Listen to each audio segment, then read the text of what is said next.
आप मुनि श्रेष्ठ मेरे भगवान के रूप में नजर आ रहे हैं। आपकी जय हो, जय हो, हे विदेहराज, आपके कुल पुरोहित सदानंद जी मेरे पास में पहुंचे और उनका सम्मान, आपका आमंत्रण मान करके हम शिष्य मंडली के सहित यज्ञ भूमि में आ रहे हैं।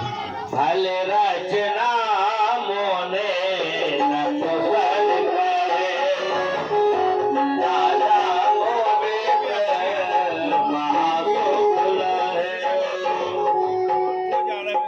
मुनि श्रेष्ठ, आपके साथ में जो शिष्य मंडली है उसमें ये दो सुंदर राजकुमार मेरी आंखों को अत्यंत भा रहे हैं।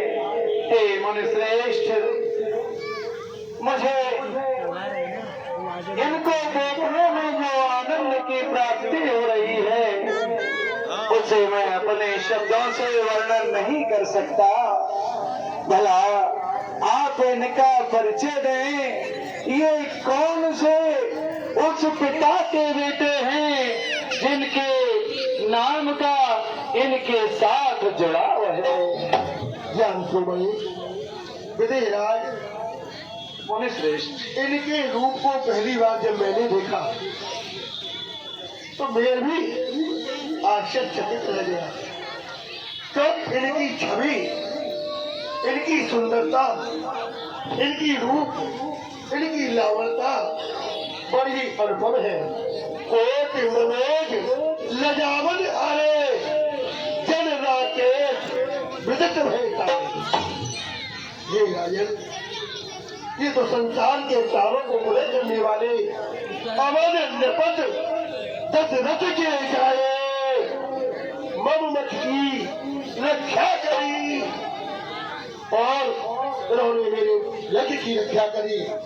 मेरे पास आए हुए थे, स्वयंवर की सूचना मिली तो स्वयंवर का अवलोकन करने के लिए मेरे साथ यहाँ आए।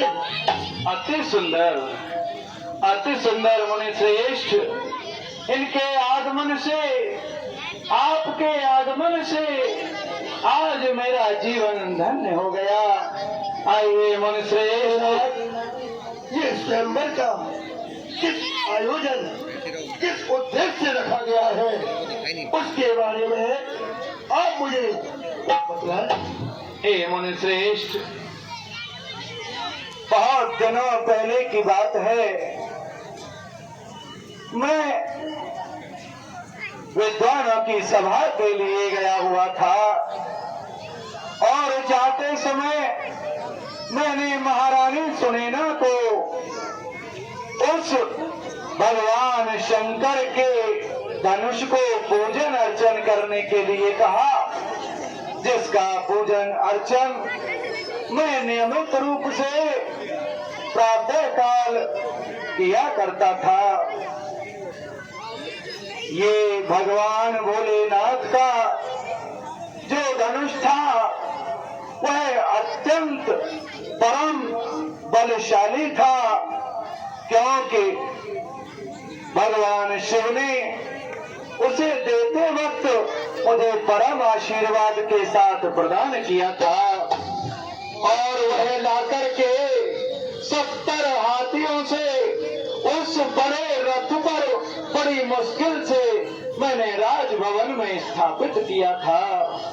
उस समय स्थापित करते समय मुनिश्रेष्ठ, ये धनुष रखने में थोड़ा सा तिरछा रख गया था, परंतु स्थापित होते ही इसको सीधा करने का किसी में भी सामर्थ्य नहीं थी। हे मुनिश्रेष्ठ, मैं विधि पूर्वक पूजन अर्चन करता था और जाते समय मैंने महारानी को जब कहा कि महारानी, भगवान शंकर के इस धनुष की पूजन अर्चना आप नियमित रूप से करना। एक दिन की बात, महारानी किसी कार्य में व्यस्त हो गई तो उन्होंने हमारी पुत्री जानकी के लिए ये आज्ञा दे दी कि बेटी तुम जाकर के इस धनुष का पूजन अर्चन कर दो।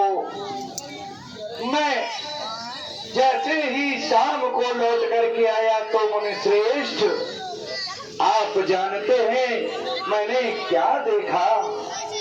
मुनि श्रेष्ठ, मैंने देखा कि वो तिरछा धनुष एकदम सीधा खड़ा हुआ है और उसके नीचे जो पूजन अर्चन के पुष्प थे वह भी बिल्कुल साफ सफाई के साथ थे।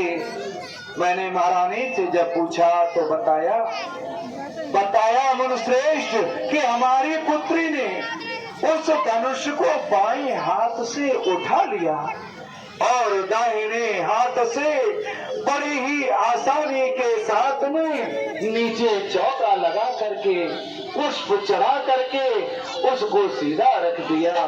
मुनिश्रेष्ठ, मैं उसी दिन से ये प्रण कर बैठा कि जिस बलशाली भगवान शंकर के उस धनुष को उठाने की सामर्थ्य मेरी बेटी में है, ऐसा बलशाली ही युवक राजकुमार मैं वर के रूप में अपनी पुत्री के लिए तलाश करूंगा। इसीलिए आज आपकी कृपा से मैंने यह स्वयंवर रचा है। आइए मैं इस स्वयंवर की रचना को आपको अवलोकित कराता हूँ। आइए मुझे। राजन, आपका ये सुंदर प्रसंग, आपने कहा था ये भगवान शंकर का स्वरूप है, और ये शंकर भगवान का एक नहीं, ये धनुष 3 रूप है। 3 रूप? हाँ। मुनिश्रेष्ठ, पहला धनुष सारंग। हाँ। जो धनुष स्वयं प्रभु अखंड कोट ब्रह्मांड नायक प्रभु नारायण के पास। दूसरा पशुपात। पशुपात? हाँ।